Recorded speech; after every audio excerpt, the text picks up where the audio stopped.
भीष्म पितामह ने कहा, देवकी नंदन श्री कृष्ण से श्रेष्ठ इस समाज में कौन है? इसलिए पूजा श्री कृष्ण की ही होनी चाहिए। यह बात सुनकर श्री कृष्ण की बुआ का लड़का शिशुपाल आकर भगवान श्री कृष्ण को लगा गाली दी। तब दाऊ बोले, सहन कर रहे हो कृष्ण? तो भगवान श्री कृष्ण बोले, सहन नहीं कर रहा हूँ दाऊ, गिन रहा।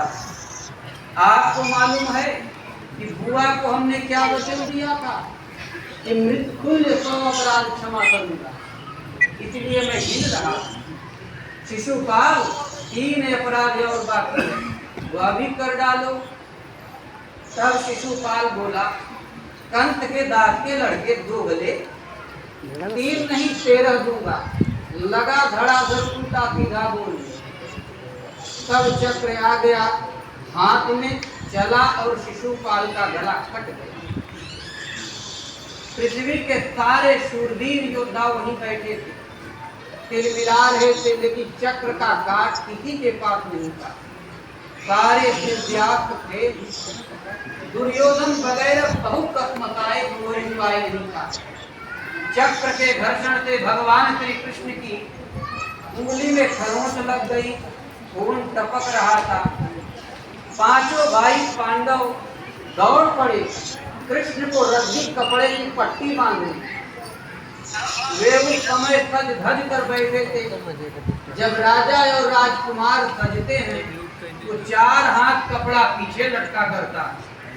कपड़े की कमी नहीं थी, लेकिन इस कपड़े को फाड़ेंगे तो सजावट बिगड़ जाएगी, शोभा खत्म हो जाएगी। उसी सभा में द्रौपदी यज्ञ से अभिषेक साड़ी पहनकर बैठी। उसने देखा कि भैया को खून आ रहा है, अपनी साड़ी को फाड़ कर बांध दिया। भगवान श्री कृष्ण ने कहा, बहन जी, जब कभी आप मांग करोगी तो 1-1 तंतु के बदले 1-1 लाख साड़ी भेंट करूंगा। समाज मुस्कुराने लगी। चक्रवर्ती सम्राट की साम्राज्ञी लाखों स्त्रियां इन्हीं का दिया हुआ साड़ी पहनती हैं। भला इनको भी कभी ये साड़ी कम पड़े? किसी को विश्वास नहीं हुआ। इस घटना के ठीक 4 दिन बाद अंधे धृतराष्ट्र ने सह सम्मान बुलाया पांडवों को। बोले, प्रिय अनुपुत्रों, इतना बड़ा यज्ञ हुआ, मेरे पुत्र दुर्योधन का विचार है कि कुछ मनोरंजन हो जाए। शकुनी ने कपट कर 5 से जीत लिया। साम्राज्य गया, भाई भी रेहन, द्रौपदी भी रेहन। तब दुर्योधन ने कहा, उस दासी को ले आ। तब दुशासन चला। कर्ण बोला, दासी तो दासी, 5 पति तो पहले ही से 6 हो जाएंगे तो क्या प्रलय हो जाएगा? पांडव यह सुनकर याद बबूला हो गए, लेकिन करे क्या? वे युधिष्ठिर का मुंह देख रहे थे। युधिष्ठिर बोले, नहीं, चुप। बालों से घसीट कर ले आए। दुर्योधन बोला, इसको नग्न करके जांघ पर बैठा। चीर हरण की नौबत आ गई। तब द्रौपदी बिगड़ी।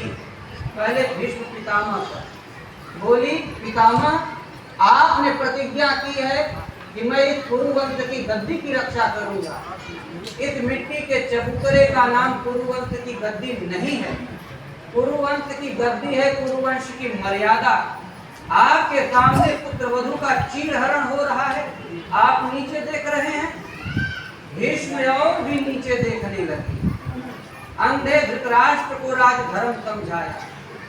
वह अंधा तो अंधा, वह भी मुस्कुरा रहा था कि हमारा प्रिय दुर्योधन जीत रहा है।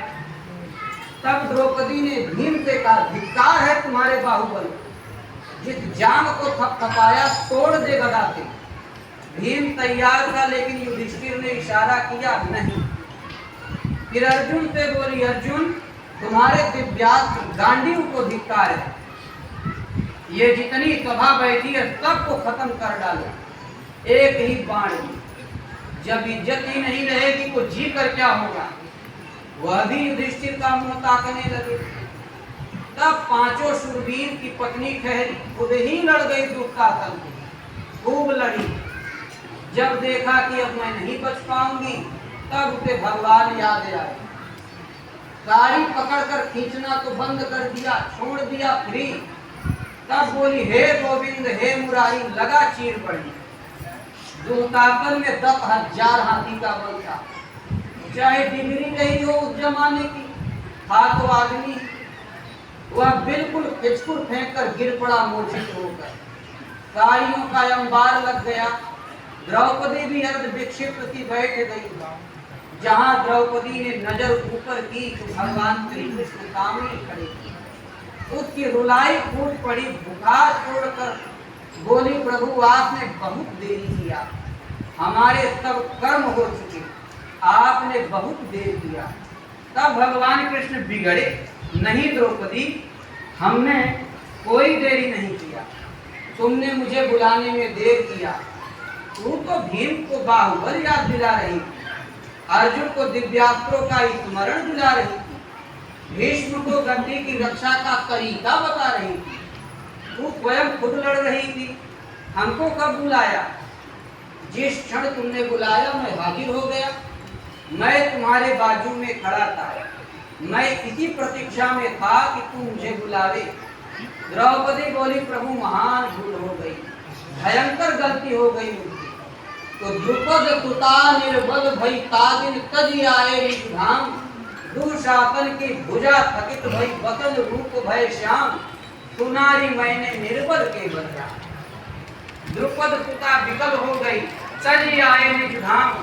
भगवान ने अपना धाम त्याग कर तुरंत पहुंच गए, निर्बल के बदला। द्रौपदी को बल था 5 पतियों का, चक्रवर्ती सम्राट की साम्राज्ञी का, धर्मराज युधिष्ठिर का, जित का बल था। उनके बल के सहारे जब तक भटकती रही तब तक और भी डूबती चली गई। और जब सारा सृष्टि का बल त्याग कर मन क्रम वचन से एक प्रभु के प्रति जिस पल समर्पित हुई, उसी पल जब सारा बल आप हार जाओ, तब तो हम भगवान की शरण में। तुम तो अपना प्रबंध करके बैठे हो, तो भगवान किसकी सहायता करें? इसलिए सर्वांगीण समर्पण के लिए एक प्रभु के प्रति मन क्रम वचन से समर्पित हो जाओ। फिर वो भगवान सब जानते हैं कि इसको क्या कष्ट है, कैसे इसका निवारण हो। तो आप पाक जोधा खड़े तब ही बजावे गाल, मंज महल से ले चला ऐसन काल करा। बीच महल से ले गया काल, योद्धाओं की कतार लगी थी, सभी डींगे हाँक रहे थे कि राजन निश्चिंत रहो, हम काल का मुंह मोड़ देंगे। अरे काल क्या बाहर फाटक से आएगा? वो तो तुम्हारे हृदय में जम कर बैठा है। मंच महल से ले चला ऐसन काल करा, काल इतना भयंकर है। तो वास्तव में सृष्टि तो असुरक्षित है, मनुष्य भली प्रकार असुरक्षित है, सारी व्यवस्थाओं के बावजूद भी असुरक्षित है।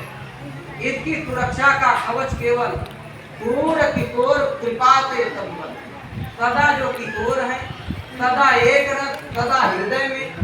आप संकल्प बाद में करते हैं, भगवान पहले से ही जानते हैं कि क्या करने जा रहा है। तो इसलिए उस एक परमात्मा की शरण में आप भली प्रकार सुरक्षित हैं। समर्पण के साथ अपनी सुरक्षा का पुत्र प्रभु के चरणों में बांध दो, फिर भगवान आपके सुरक्षा का डोर स्वयं पकड़ लेंगे और आपकी सुरक्षा हो जाएगी और आप सदा के लिए निर्भय हो जाओगे। बोलिए श्री सद्गुरुदेव भगवान की जय।